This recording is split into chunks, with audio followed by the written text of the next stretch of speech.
Well, welcome. Thanks for joining us today. We're continuing at Adrian Christian Church a sermon series called King Jesus. This is our 9th week in this. We've been for 8 weeks. We have a couple weeks left. We're looking at the Gospel of Matthew. That is the first book of the New Testament. One of Jesus' closest followers, Matthew, writes his account, and he really emphasizes teaching throughout his chapters. But one of the things that comes up again and again through those chapters is this idea of king and kingdom, and so we focused our attention on those. And today we reach the final of 5 sermons throughout the book. This one is Matthew chapter 24 and 25. It's called the Olivet Discourse, which means Jesus went up on the Mount of Olives, and there he sat down with his disciples and he began to teach them. And those 2 chapters contain what he said. Now, it's also called an eschatological discourse, which means eschatology is the sort of the end times idea. And so Jesus is teaching about the end of time and the judgment of the world within these 2 chapters. And one of his primary points of emphasis is this idea of being prepared.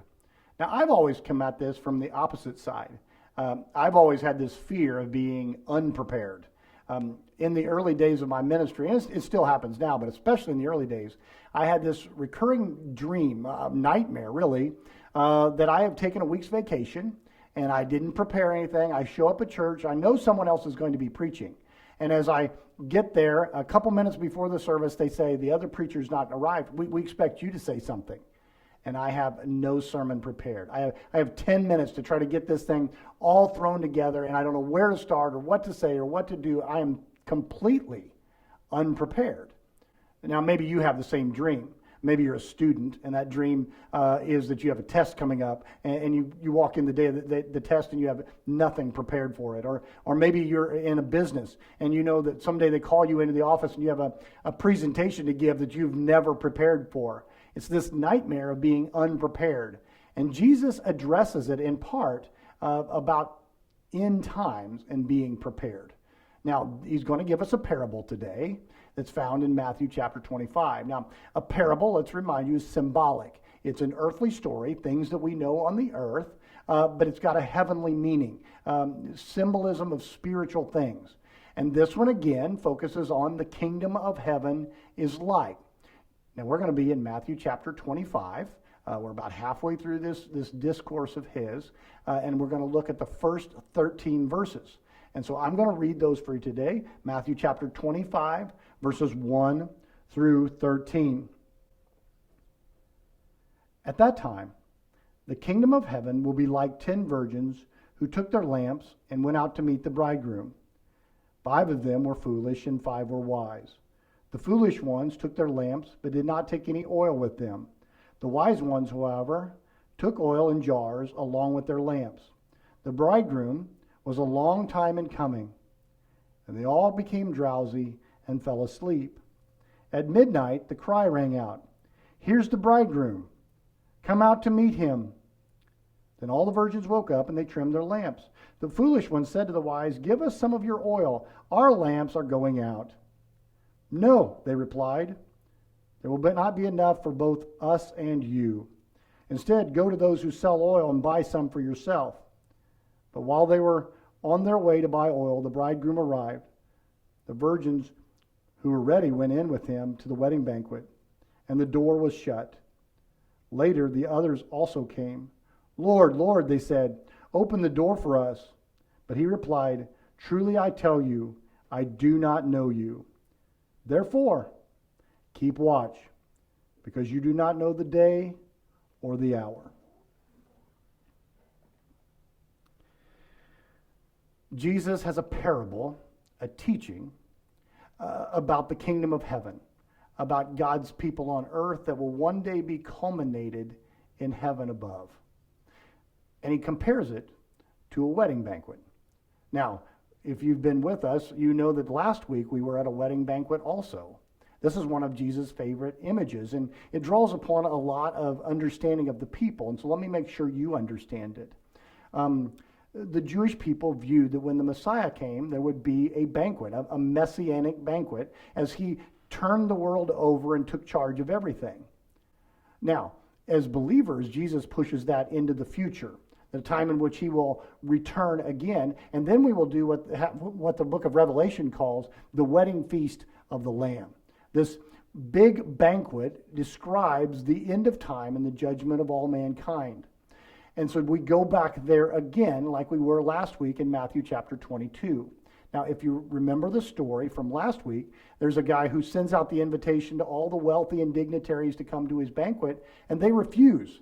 And eventually he sends out the word to everyone, and his house is full. The banquet is full. But there's one guy, he's not changed his clothes. And because he doesn't have his wedding clothes on, he is thrown out. Well, we go back again to a wedding banquet, but this time the story is a little bit different. The points of emphasis are different in a way that hopefully I can make a little bit clear to you by dividing this into two parts. I like to do that. There are two parts to this story. Now, I want you to know there's a lot of details missing here. There's a lot of things that people throughout the years have said, well, what about this and what about that? And so I'm just going to focus on the main points of emphasis. The first one is that there's a tale about 10 bridesmaids is what this is really about. We go to this wedding banquet, okay? Let's put this in its historical context. Now, I've done a lot of reading over the last 2 weeks about wedding banquets. And here's the thing I realized as I dug into what scholars had to say. No one is exactly sure what happened in the process of a wedding in the Jewish Old Testament culture. We got some of the big pictures, but some of the pieces vary. All right, so you may have heard a little bit different than what I'm going to say, and that's probably true as well. But it makes sense. I mean, if you think about it today, no two weddings are exactly the same. Yes, we have the couple stand up, we have them repeat their vows, but there's a lot of variation. And it was the same with them. So let me give you sort of the three high points. The first one is there came a time of engagement. A couple often their parents would choose who they were going to marry. And then they would become engaged, and that engagement was binding. If you remember the story of Mary and Joseph at Christmas, you know what? If they got separated, it would have been considered divorce, but they're only engaged. That was a period of waiting while they got their house in order. The second phase of this was the wedding itself. The couple would get together with some of their family and friends. They would exchange their commitment.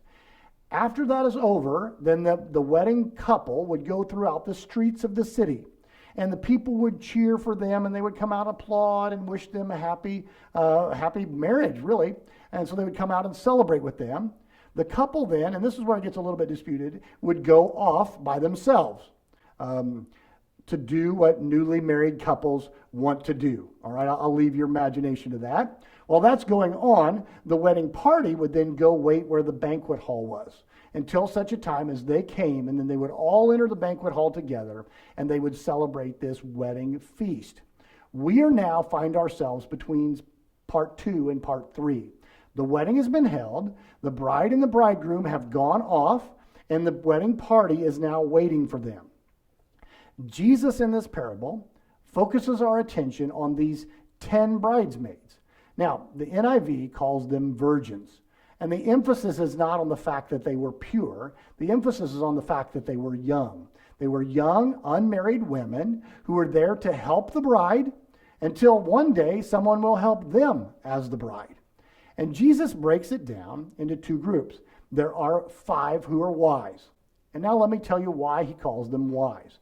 Because on their way to the wedding banquet, they've stopped somewhere, probably a house, and they have grabbed these little lamps that they have that are about 3 inches across. Now, some have said they're torches. That doesn't seem to fit the text.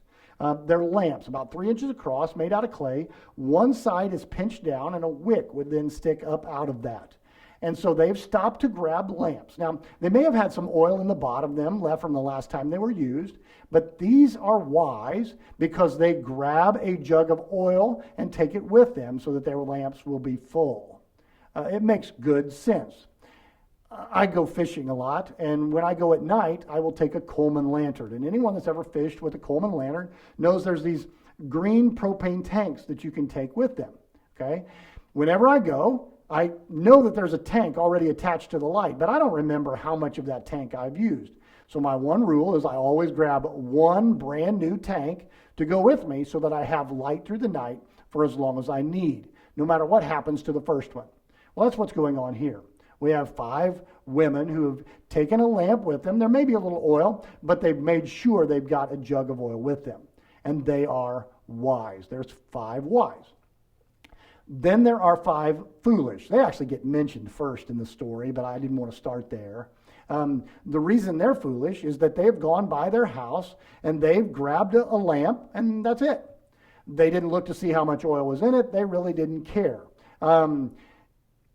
So somewhere in this, it's very possible it's going to run out. It's like grabbing a flashlight. You're going to be out for a night, and you never check to see if it's got new batteries. You don't really know how long this thing's going to last. Now, we don't know why. Maybe they lived under this assumption that the bride and the groom are going to arrive soon. So it's only going to take a little bit of time. Or maybe they were under this idea that they're going to take all night. They could be gone all night, and then the next day we won't need a lamp. Or maybe, and this is my conviction, they just didn't think about it at all. Who cares? It'll all work out. And so they don't grab any extra oil. Now, all 10 of these bridesmaids are there waiting, expecting to get into the banquet hall. But the bridegroom is a long time in coming. So long that they begin to sleep. Now, note this. The difference between the wise and the foolish is not that they sleep. They both sleep. The difference is that how they have prepared for the bridegroom coming. I think Jesus hits on something we all know. In this world, there are definitely 2 groups of people. There are prepared and the unprepared. When I lived in Alaska, this was dramatically played out every single year. Where we were, starting September 15th, you could get studded tires. Because there's so much snow and ice, you have a special set of tires that have these little metal studs that stick out of them, and you put those on in the winter, and it really helps you to get a lot better traction when there's snow and ice on the road. Well, September usually never had any snow. So I would schedule October 1st, I'm going to get in, I'm going to get my tires changed, we'll be ready to go for that first snow. And so I'd call, I'd set up an appointment, I'd go in, all taken care of, there'd be a few people there, we were all doing pretty much the same thing. Then I would watch when the first snow actually came. Now, being Alaska, it wasn't usually just an inch or so. It was several inches. And it would pack the roadways. And I would drive by the tire shop, and their entire parking lot would be full. They had a building next door, and the entire parking lot there would also be full as everybody waited till that last possible second, till that snow was on the ground. They were completely unprepared. And so I understand Jesus describes here, hey, there are 2 groups of people in the world, but there are 2 groups of people when it comes to believers also. And so we have this tale of 10 of bridesmaids. That leads us to the second part of this story, of this parable. The bridegroom comes at midnight.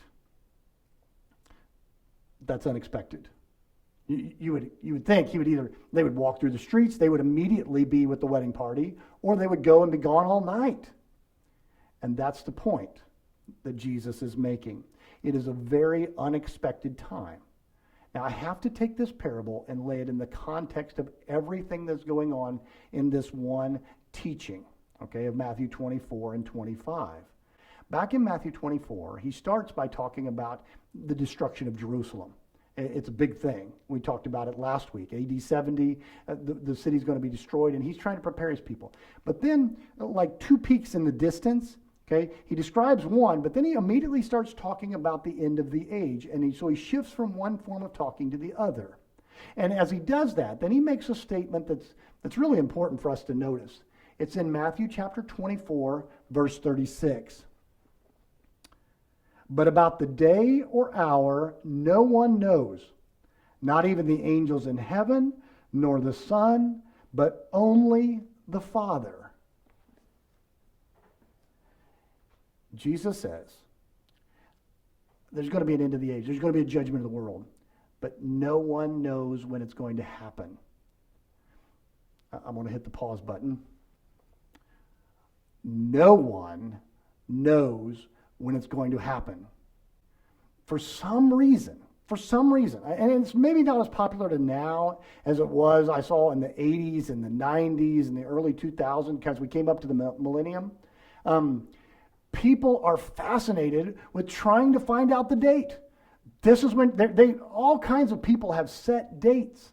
Maybe one of the most popular ones, and I've used this before, but Edgar Whisenhunt in 1988, well, he wrote it in 87, wrote a book that was entitled 88 Reasons Why the Rapture Will Happen in 1988. Sold millions of copies. He went so far as to say it was going to happen somewhere between, I think, September 10th or 11th and September 13th. He nailed it down. I don't want to disappoint you. Okay, I could pause for drama. It didn't happen. Imagine that. He picked a date and he was wrong. You know why? Because Jesus said, no one, and by that he means no one knows the day or the hour. And anyone who ever tries to tell you the day or the hour is a false teacher and a liar. So make note. Jesus says it's going to happen at time don't say. In fact, in the context, he says the angels don't know, and this amazing thing, even I don't know. Now, I've wondered why the Son doesn't know. I suppose because if someone asked him, it would never put him in a position to lie. When is this going to happen? I can't say. Instead, he says, I don't know.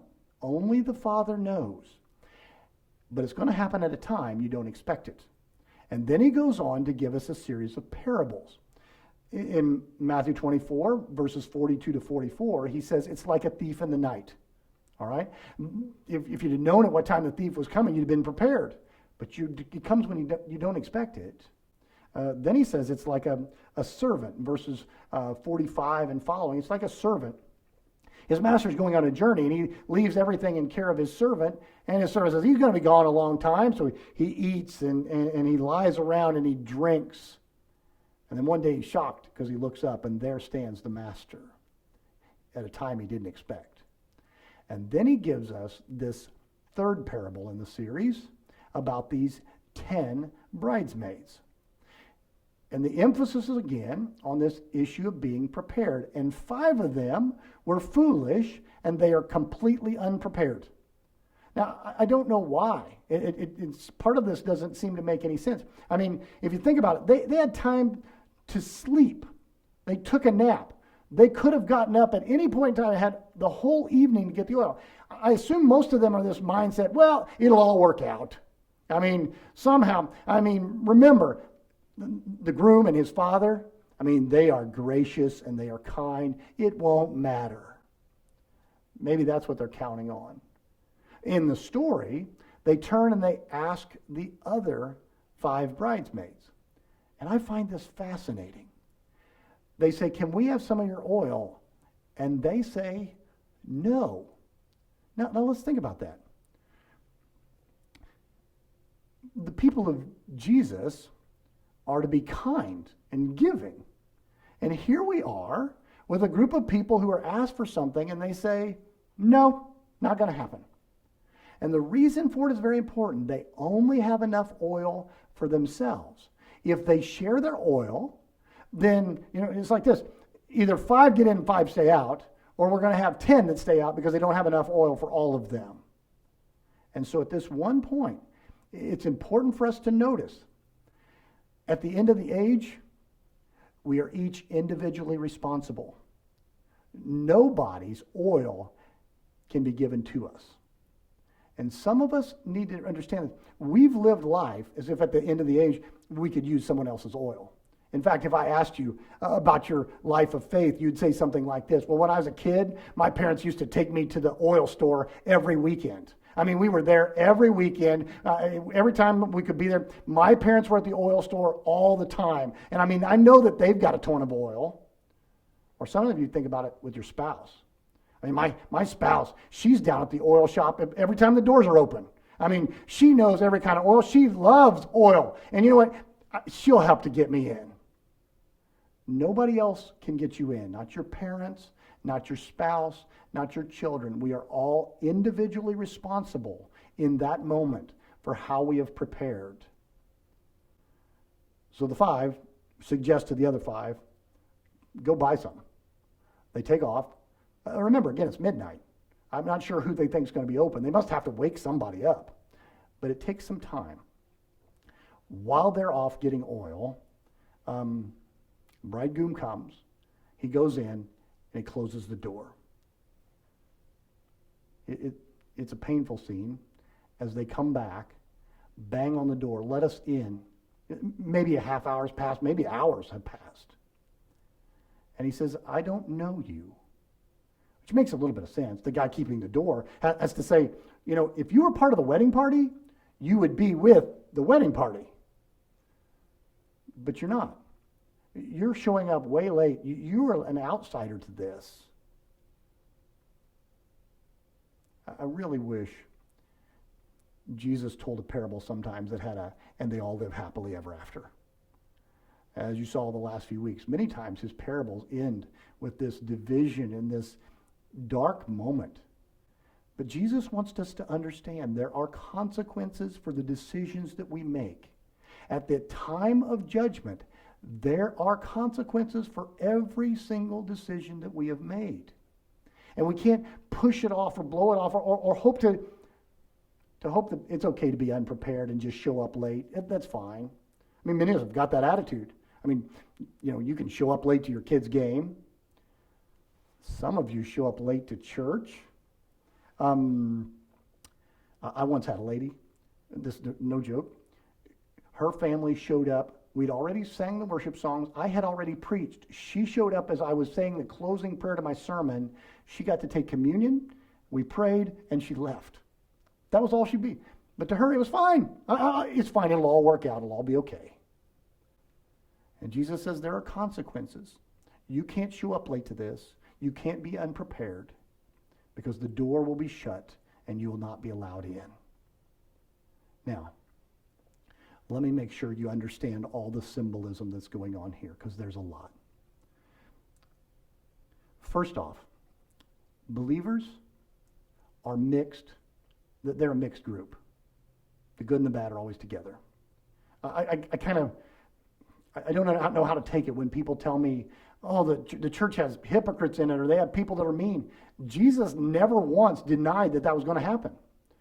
Think about some of the parables we've talked about. One in particular, there are wheat and there are weeds, and they're going to grow up side by side. In the next part of this, chapter 25, he's going to say there are sheep and there are goats, and they're both living in the same pasture.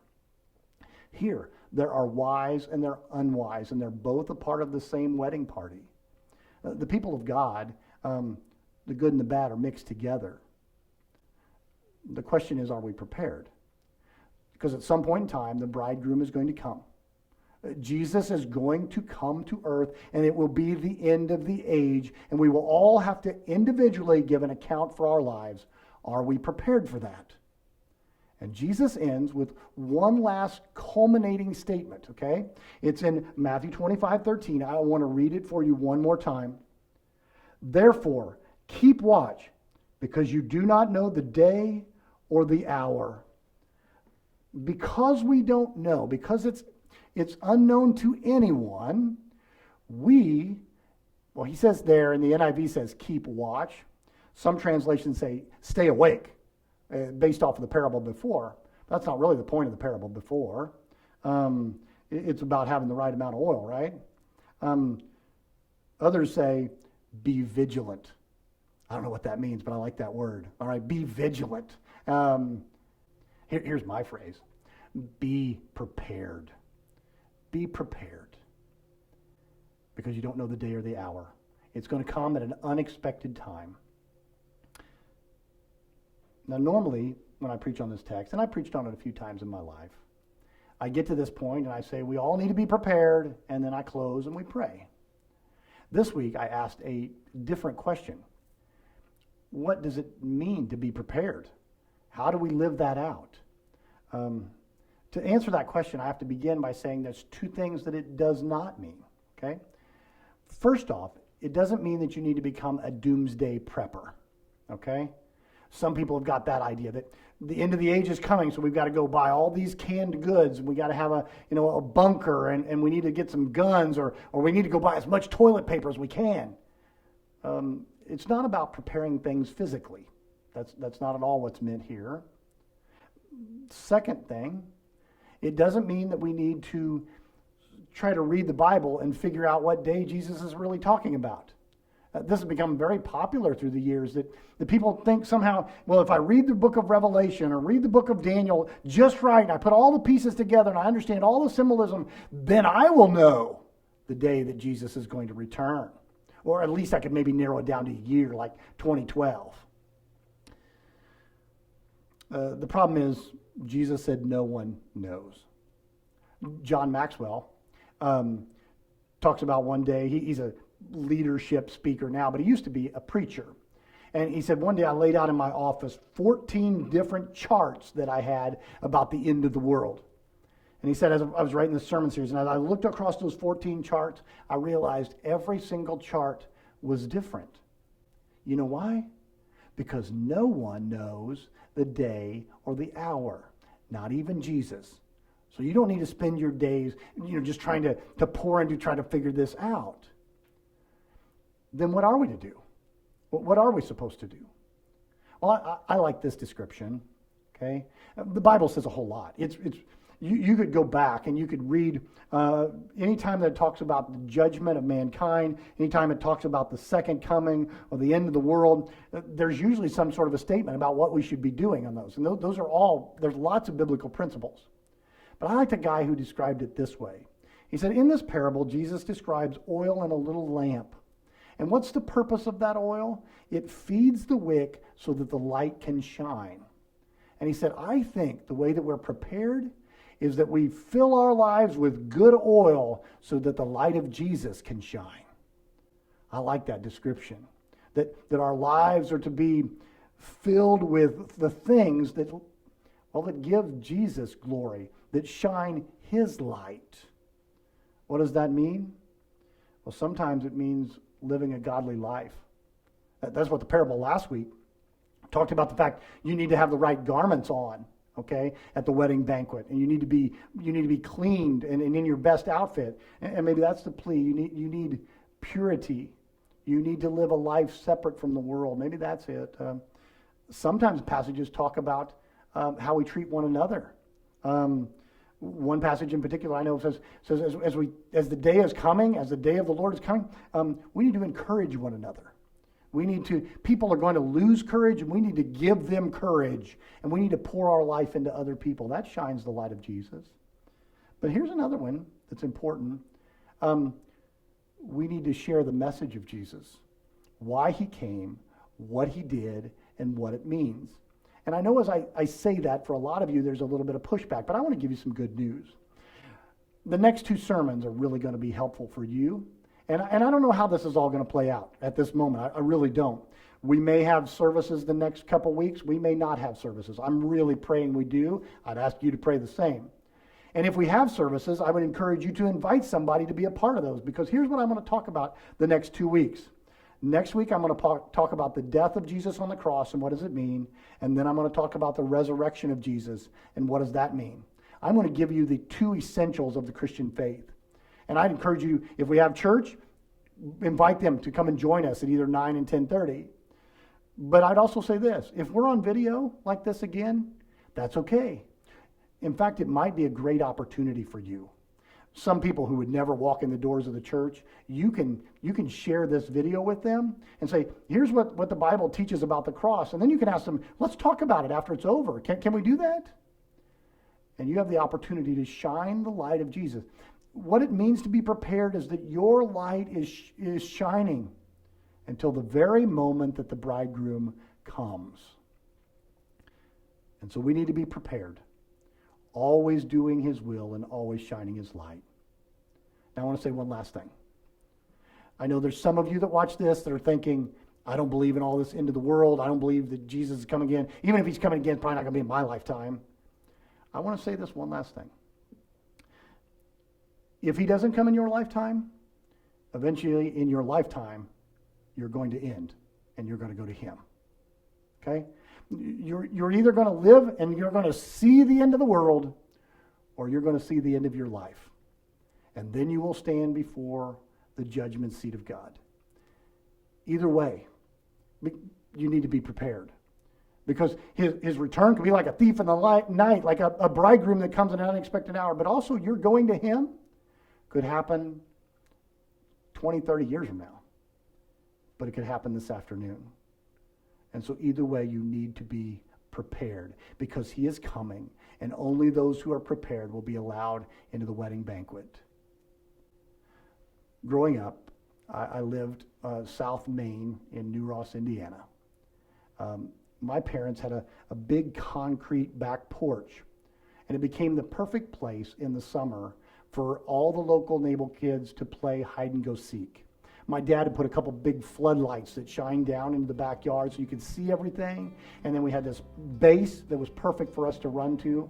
You probably remember hide and go seek. We would get together, and then you'd have to start off with one potato, two potato. We'd go around till somebody was it. And then whoever was it, we'd give them instructions on how they were to act, okay? So you're usually it was count to 15 Mississippi. 1 Mississippi, 2 Mississippi. Sometimes one of the neighbor kids, for some reason, would say, count to 100 by fives. I think it was just to confuse me as a little kid, but, it didn't hurt me to learn a little bit of math at the same time, okay? So you do your thing. You'd go up there, you put your hand up on the wall, hide your eyes, and you would begin to count. When you were done counting, the procedure was you go to the middle of the concrete slab and you announce in a loud voice, ready or not, here I come. Jesus says, I'm coming, ready or not.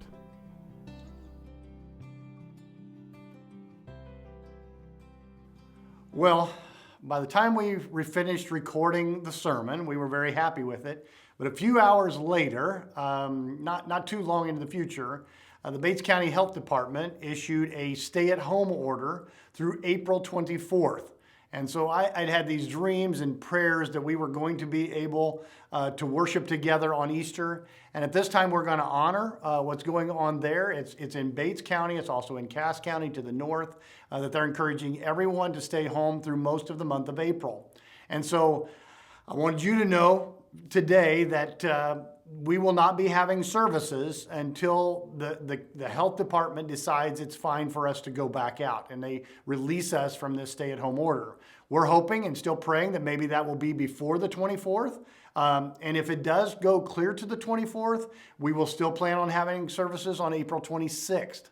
But right now we're following what orders are given to us to keep everyone safe. Now I do want to inform you of a couple things that come out of that.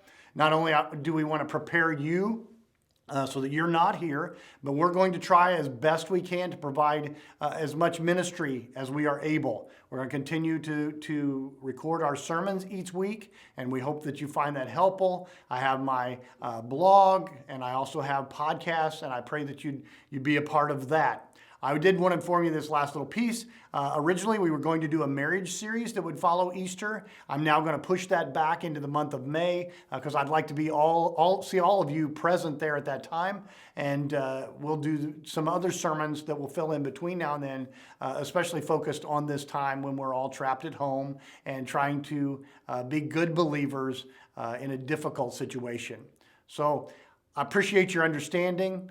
We will not have any services between now and the 24th of April, and there will be no events going on at the church as well. We're sorry for this, but we hope you understand.